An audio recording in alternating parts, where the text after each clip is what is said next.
Howdy, everybody. Welcome to the weekly real estate roundup. My name is Bill Clifford. I'm with Mindful Mortgage Solutions. We're a California mortgage brokerage here with Ray Gutierrez.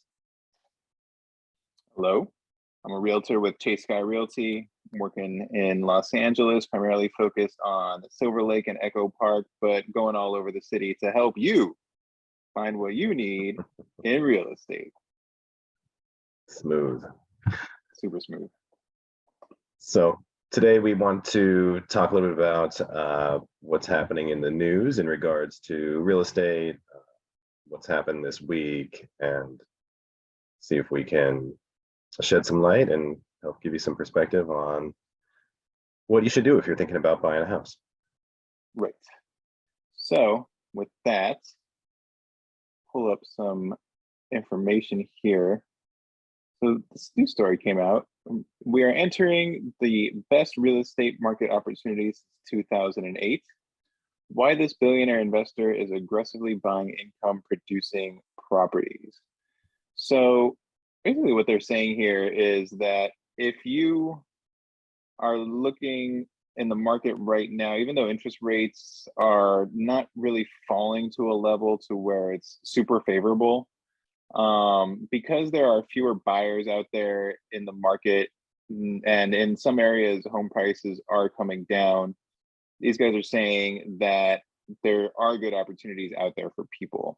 You know, I think a lot of that has to do with regional stuff, right? Like there are definitely going to be some markets across the country that are going to be experiencing falling home prices more than other, and we'll go into that a little bit more in terms of what's happening specifically in LA. That's true. But And these I imagine, guys, I was going to say, I imagine a part of this has to do with rents being especially high right now as well. So if you're looking to buy investment property, or I mean, if you're renting right now, I'm sure you understand this. You know, rents have been going up significantly over the past few years. So, you know, even though interest rates are high, you can refinance down the road and get a lower payment, which will likely lock you into something that's lower than what your rent would be in a few years. So I think that's kind of the general gist. Yeah, so it's a good opportunity for people who are looking for income producing properties. You know, something like a single family home with an accessory dwelling unit, an ADU, right? And ADUs have multi-purpose, right? You can rent them out, you can have family back there, you can use them as an office, right? So they've been really popular, especially since the state has made a strong push to make it easier than ever to build them, right? Converting garages or building freestanding ADUs. And then there are duplexes, triplexes, quadruplexes, and then going up to commercial properties and multi-unit, multi-family properties. So because the rents are high, there's good opportunities to capitalize on that if you're a landlord, but there are also risks, right? Especially here in Los Angeles, there's a lot of tenant protections that make some landlords think twice about doing that. And Bill, you're a landlord, and so you've definitely experienced some of what that's like and some of the things that landlords have to be aware of. If you're going to be a landlord, for one, be very careful about who you rent to, but two, you know, make sure that you're on good terms with the people that you're renting to, and you know, be fair, and things should go just fine. You know, but and it's an awesome way to do it. You know, my tenants pay more than half of my mortgage, so it's a big win for me. I wouldn't be able to afford to own a home here in Echo Park if I didn't have the tenants renting the house in the back. So that's something we can definitely help people out with and talk to them about, because you know, we both worked in this area quite a bit, and yeah, that's a good opportunity area where you should. This is a good market to buy. How do so for multi-unit properties, right? So you have a duplex, you know, we get a lot of calls, people who are looking for properties with an ADU, right? Or with a second unit that's vacant, or even a third or fourth unit that's vacant, you know, because, you know, some people are obviously just looking to maximize the potential, right, and make as much money as they can off of the income property. But there's a lot of people who, like you just mentioned for yourself, right, can really only afford to own a home in LA and in some of these more expensive areas if they are getting that income production from a second unit. So how does Right. that, like, from the mortgage perspective, how does that affect the type of loan that you're able to qualify for, and how does it affect that whole process? So good question. With a multifamily property, so if you're buying a house with an ADU, still considered a single family home, you get the regular single family home loan terms, 3% down, as little as 3% down, best possible rates. Rates are better on single family usually than they are with a multifamily property. So you get all those things, but the catch with that is that with an ADU, you're not allowed to use the rent that you receive from the ADU to help you qualify for the mortgage. So your income needs to be strong enough to qualify for the entire mortgage payment on your own, even though you are going to be expecting some rent from tenants in your ADU. If it's a duplex, or a 2 to 4 unit property, I guess, you are able to use the rents that you're going to receive on that property. So it can make it tricky to search for something, because if you're buying something and there's tenants that are already in the property, you inherit those tenants and you inherit their rents. Right, So like you did.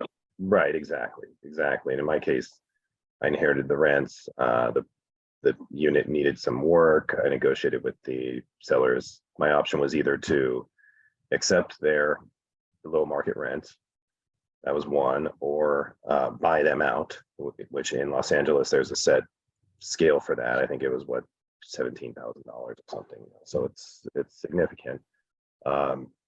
Or, what I did is I talked with them and said, hey, look, if I do some work on the house, can we negotiate a higher rent? I need to make more on the rent for this. And they knew they were paying under, and they wanted air conditioning, and there was some electrical work that needed to be done. And I wanted to do those things for the unit anyways, and improve the value, and keep the tenants happy on top of that. If you have somebody move out and the place is vacant for a few months, it makes a big difference. So I gave them a pretty good deal, but it's still a better deal for me. And we all shook hands and agreed, and we're friendly with each other, and it has worked out really well.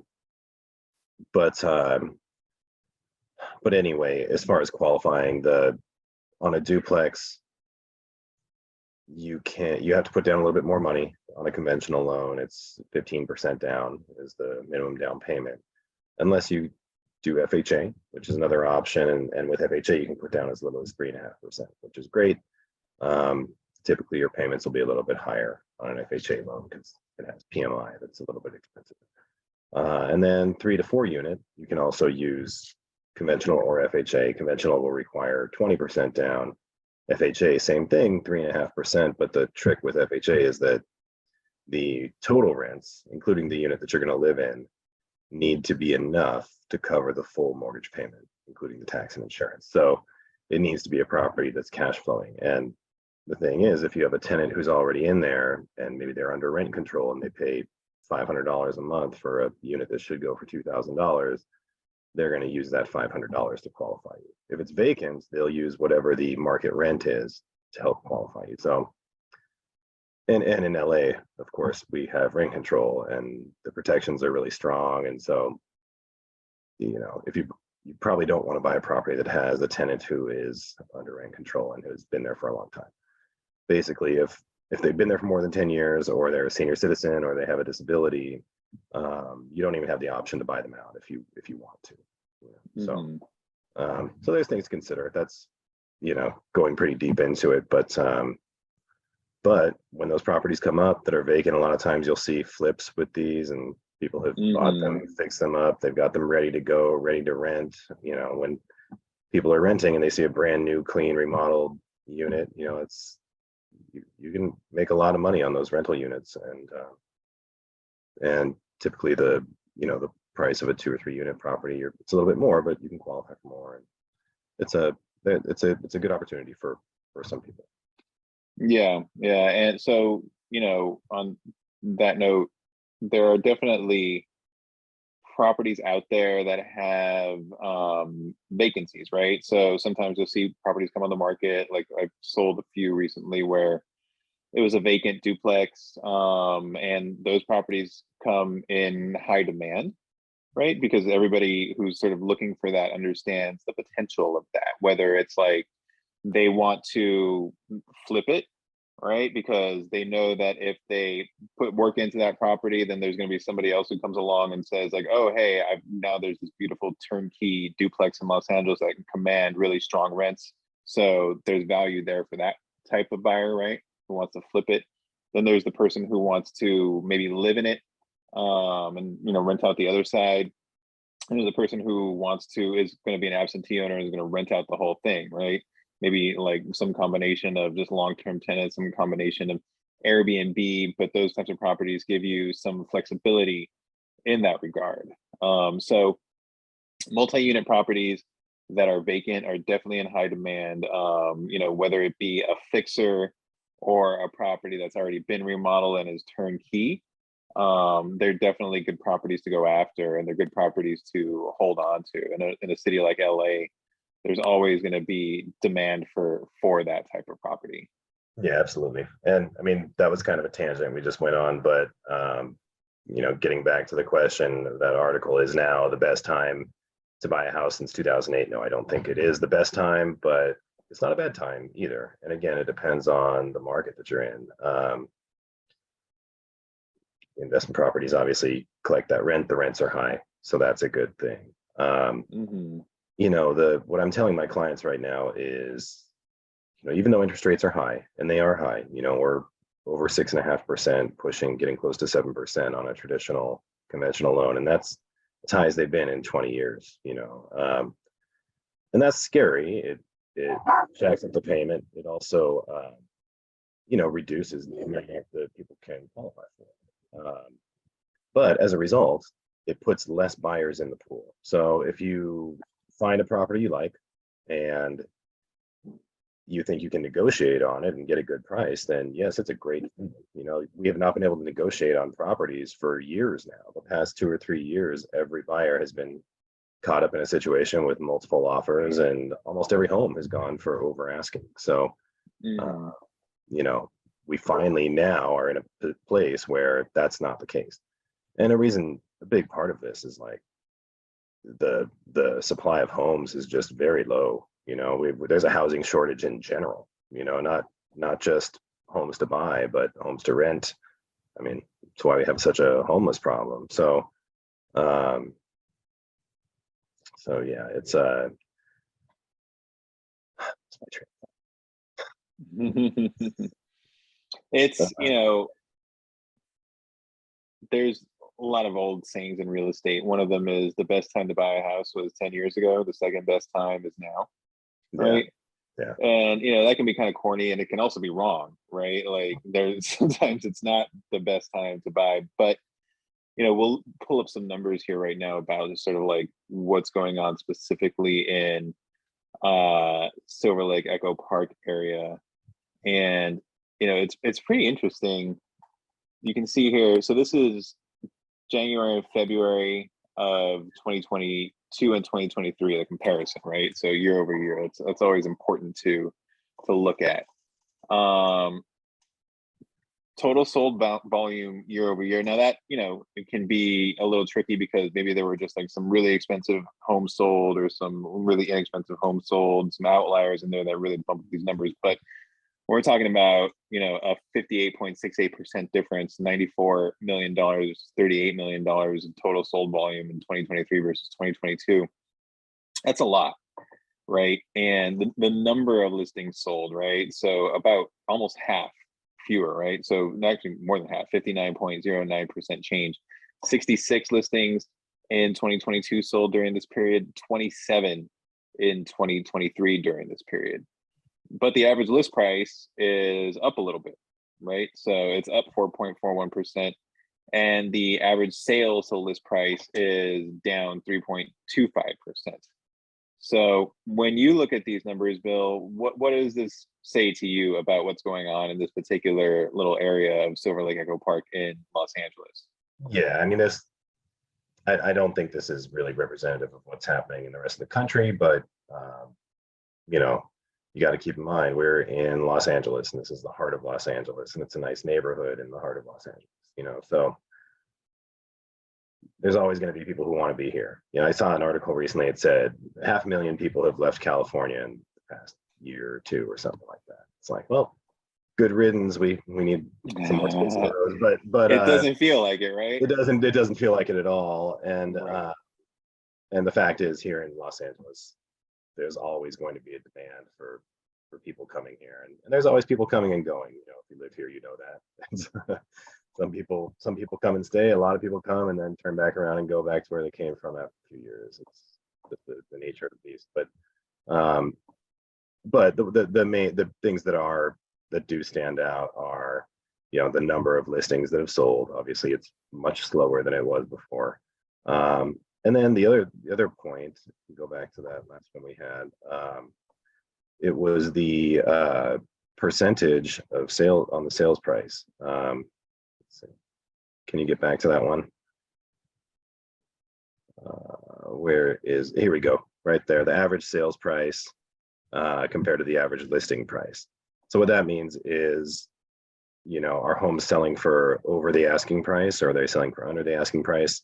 Last year, you can see every home that sold in this area in those 2 months sold, or on average, almost 9% over the asking price.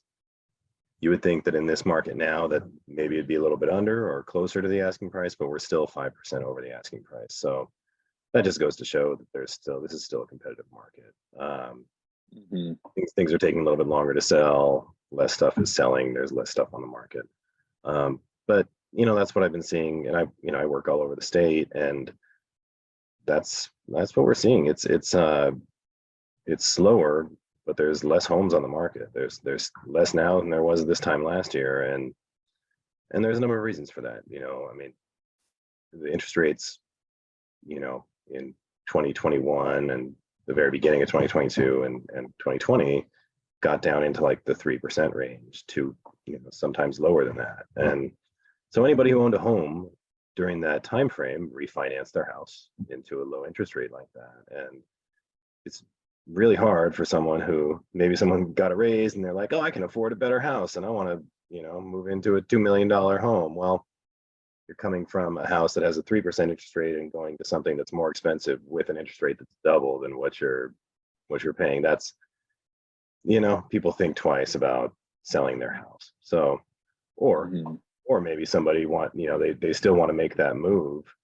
but they have the option to sell their home. And this is looked at as a slower market, so they may not get as much money as they want to get in their mind, or they can rent it and the rents are high and they have a low interest rate, so their payments are low and they can probably make some money by holding it and renting it. So there just isn't much on the market. And as far as home building is concerned, we talked a little bit about this. The home builder confidence is up, but they're still not building nearly enough homes to accommodate all of the new household formations that are happening. So it's going to be tight. I don't think we're going to see prices dip too much, especially here in LA. But I have had some clients who have been able to negotiate and get better prices. And so the thought on that is, if you find something you really like, definitely jump on it now, especially if you have a chance to get a price that you like. Rates are going to be a little bit higher for a while, but I mean, my expectation is that by the end of the year, we're going to see interest rates closer to 5%, which is down 1.5% from where they're at now. So if you get in now and it's 6.5%, you'll have an opportunity to refinance before too long and get that interest rate. And one thing to keep in mind too about renting versus owning, when you rent, the landlords have the opportunity to raise the rent every single year. Even if you're under rent control, there's still a 3%, I think is the number, or the rate of inflation. And it's like having an adjustable rate mortgage. But if you have a fixed rate mortgage, your payment isn't, the only way it's going to go is down, and that's if you refinance the house. It's never going to go up. So that makes a big difference. It's something to consider, is that maybe it's a little bit more expensive right now than what you're used to paying, but give it a couple years, and then consider what that payment is compared to what the rents are, and you'll find that, you know, before long, your mortgage payment is less than what your friends are paying in rent. Can you talk a little bit about refinancing and like what that is, what that means, and how people can use that to their advantage? Yeah, absolutely. So refinancing is basically swapping out your loan, right? So you buy a house, you get a mortgage, like I said, 6.5%. We'll use that example. A year down the road, interest rates have come down. They're at 5%. So then you go into a refinance process. You apply for the loan again. You send in your income documents. You still have to qualify. You know, so you need to still have a job and still have good credit and all those things. But as long as that goes, you're going to swap out your existing loan for a new loan at a lower interest rate and a lower payment. Also, closing costs are lower on a refinance. There's just more that goes into a purchase transaction than with it. You know, there's no realtors involved in a refinance. It's just yourself and the mortgage broker. So, you know, it's a little bit of an easier process. There's no time limits, or, you know, you don't have somebody breathing down your neck to get inspections and close things and all that. It's on your own time. So that's how it works. And you know, it's a huge part of our business, and a huge part of any strategy if you own real estate, is to try and That's why low interest rate. the last couple of years when the rates were so low, you could hardly even get a mortgage broker on the phone because they were so busy with people refinancing their rates.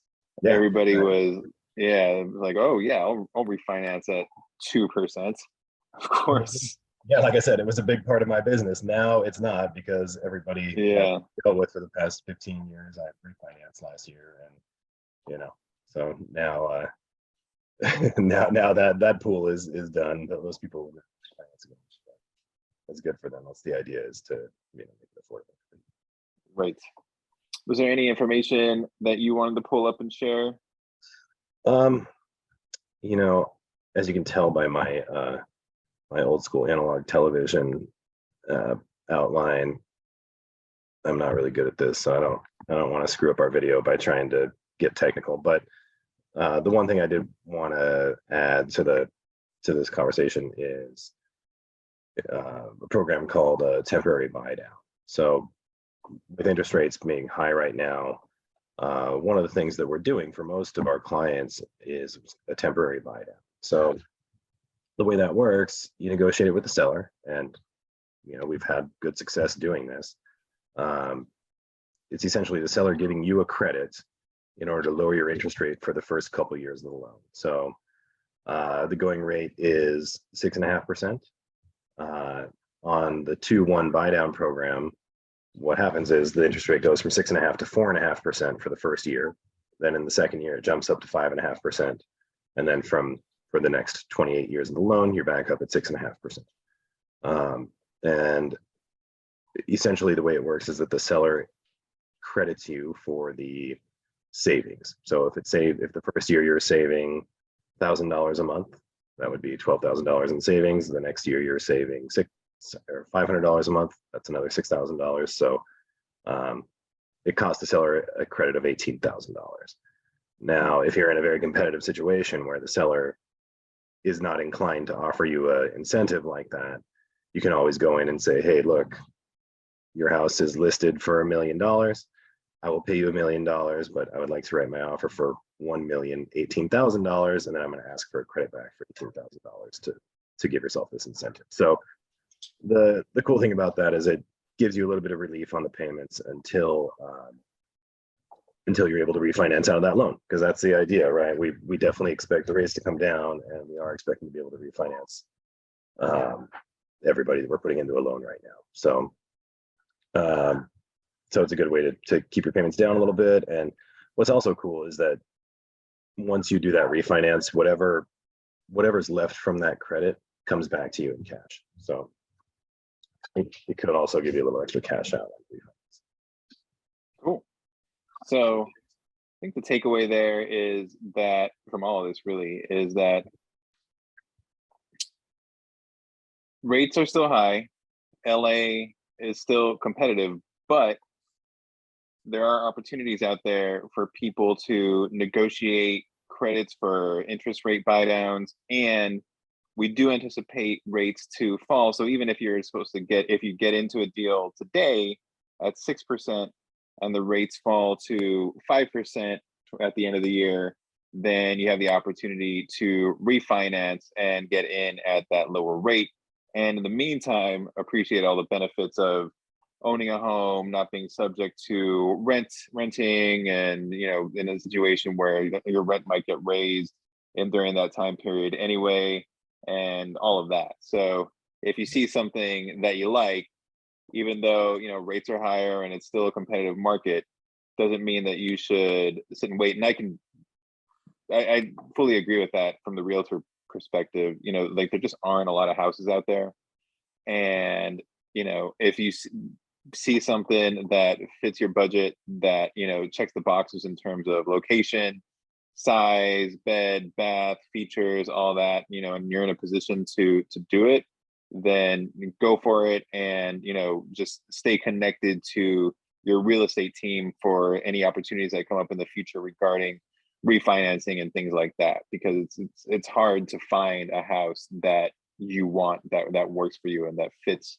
your needs. Yeah, no, that's right. And I mean, you'll remember, and everybody out there who's watching, all 5 of you probably, anybody who is trying to buy a house in 2021 or 2020 or even last year, they most likely had to try and make offers on a number of different properties, and there were most likely bidding wars on those properties. I had a number of people, dozens of people, who wanted to buy a house, who were qualified to do it, and who just kept getting caught up in these bidding wars where people were paying $100,000 over the asking price, and they couldn't keep up, or somebody's coming in with cash. And so there's a lot of those people who wanted to buy and weren't able to. And because the inventory is still low, and because there's not a lot of building going on, and because all these people are probably going to hold on to their houses with their 3% interest rates, we expect that inventory to stay low. So it's kind of one of those things, if you have an opportunity, and particularly if you have an opportunity to do it when things are, when you can negotiate, you can always refinance the loan. You can never lower the price after you've paid it. Yeah, it's definitely worth looking at. And that doesn't mean, if you call me or somebody calls you, it's not like we're going to push you into doing something that you're not comfortable with. We'll talk it through and go over the pros and cons, because it's not always right, but sometimes it is, and that's what we're here for, is to offer that advice. It's interesting. I didn't think about that until right now, just about the effect that the super low interest rates had on inventory, right? So like you just said, people who got in at 3%, right? Why would they want to sell their house? Like, yeah. No, especially when rents are up. They can most people in the past few years can turn around and rent and cash flow. So and when it comes to buying a new home, if you have a renter to fill your previous house, it doesn't make it any harder to qualify for the new house. So it's the way the mortgage rules are set up is that it's beneficial to keep that house, unless you're not cash flowing on it, if you're paying a lot of extra money in order to keep it. So. Cool. So I think that's good enough for today. I hope there was some good information out there for everybody, talking about the state of the market, income properties, whether it's a good time to buy or not, refinancing. I think we covered a lot of ground. So with that, we'll say see you next time. Adios. Friends. Bye-bye.